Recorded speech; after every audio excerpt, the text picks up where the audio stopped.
जय जिनेन्द्र। मन शांत है, मन स्थिर है, सिर्फ शांति एक अद्भुत अनुभूति है। शब्दों से परे, सोच से भी परे नवकार महामंत्र अब भी मन मस्तिष्क में गूंज रहा है। नमो हरियंताणम, नमो सिद्धाणम। एक स्वर, एक प्रवाह, एक ऊर्जा, न कोई उतार न कोई चढ़ाव, बस स्थिरता, बस समभाव। एक ऐसी चेतना, एक जैसी लय, एक जैसा प्रकाश भीतर ही भीतर। मैं नवकार महामंत्र की इस आध्यात्मिक शक्ति को अब भी अपने भीतर अनुभव कर रहा हूं। कुछ वर्ष पूर्व मैं बेंगलुरु में ऐसे ही एक सामूहिक मंत्रोच्चार का साक्षी बना था। आज वही अनुभूति हुई और उतनी ही गहराई में इस बार देश विदेश में एक साथ एक ही चेतना से जुड़े लाखों करोड़ों पुण्य आत्माएं एक साथ बोले गए शब्द, एक साथ जागी ऊर्जा, ये वाकई अभूतपूर्व है। श्रावक श्राविकाएं, भाइयों बहनों, इस शरीर का जन्म गुजरात में हुआ, जहां हर गली में जैन धर्म का प्रभाव दिखता है और बचपन से ही मुझे जैन आचार्यों का सानिध्य मिला। साथियों, नवकार महामंत्र सिर्फ मंत्र नहीं है, ये हमारी आस्था का केंद्र है।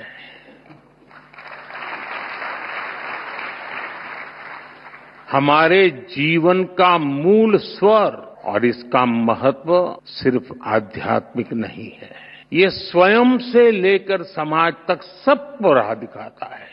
जन से जग तक की यात्रा है। इस मंत्र का प्रत्येक पद ही नहीं, प्रत्येक अक्षर भी अपने आप में एक मंत्र है। नवकार महामंत्र बोलते हैं, हम नमन करते हैं पंच परमेष्ठी को। कौन है पंच परमेष्ठी? अरिहंत, जिन्होंने केवल ज्ञान प्राप्त किया, जो भव्य जीवों को बोध कराते हैं, जिनके 12 दिव्य गुण है। सिद्ध, जिन्होंने 8 कर्मों का क्षय किया, मोक्ष को प्राप्त किया। 8 शुद्ध गुण जिनके पास है। आचार्य, जो महाव्रत का पालन करते हैं, जो पथ प्रदर्शक हैं, 36 गुणों से युक्त उनका व्यक्तित्व है। उपाध्याय, जो मोक्ष मार्ग के ज्ञान को शिक्षा में ढालते हैं, जो 25 गुणों से भरे हुए हैं। साधु, जो तप की अग्नि में खुद को कसते हैं, जो मोक्ष की प्राप्ति को उस दिशा में बढ़ रहे हैं। इनमें भी है 27 महान गुण। साथियों, जब हम नवकार महामंत्र बोलते हैं, हम नमन करते हैं 108 दिव्य गुणों का। हम स्मरण करते हैं मानवता का हित। यह मंत्र हमें याद दिलाता है, ज्ञान और कर्म ही जीवन की दिशा है, गुरु ही प्रकाश है और मार्ग वही है जो भीतर से निकलता है। नवकार महामंत्र कहता है, स्वयं पर विश्वास करो, स्वयं की यात्रा शुरू करो। दुश्मन बाहर नहीं है, दुश्मन भीतर है। नकारात्मक सोच, अविश्वास, वैमनस्य, स्वार्थ, यही वे शत्रु हैं जिन्हें जीतना ही असली विजय है।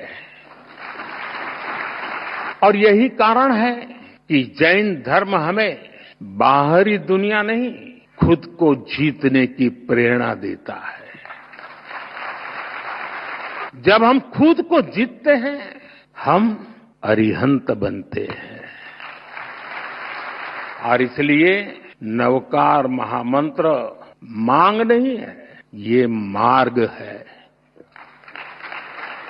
एक ऐसा मार्ग जो इंसान को भीतर से शुद्ध करता है, जो इंसान को सौहार्द की राह दिखाता है। साथियों, नवकार महामंत्र सही मायने में मानव ध्यान, साधना और आत्मशुद्धि का मंत्र है। इस मंत्र का एक वैश्विक परिप्रेक्ष्य है। यह शाश्वत महामंत्र भारत की अन्य श्रुति, स्मृति परंपराओं की तरह पहले सदियों तक मौखिक रूप से, फिर शिलालेखों के माध्यम से और आखिर में प्राकृत पांडुलिपियों के द्वारा पीढ़ी दर पीढ़ी आगे बढ़ा और आज भी ये हमें निरंतर राह दिखाता है। नवकार महामंत्र पंच परमेष्ठी की वंदना के साथ ही सम्यक ज्ञान है, सम्यक दर्शन है, सम्यक चरित्र है और सबसे ऊपर मोक्ष की ओर ले जाने वाला मार्ग है। हम जानते हैं जीवन के 9 तत्व हैं। जीवन को ये 9 तत्व पूर्णता की ओर ले जाते, इसलिए हमारी संस्कृति में 9 का विशेष महत्व है। जैन धर्म में नवकार महामंत्र, 9 तत्व, 9 पुण्य और अन्य परंपराओं में नवनिधि, नवद्वार, नवग्रह, नवदुर्गा, नवधा भक्ति, 9 हर जगह है। हर संस्कृति में, हर साधना में जब भी 9 बार या 27, 54, 108 बार यानी 9 के मल्टीपल्स, क्यों? क्योंकि 9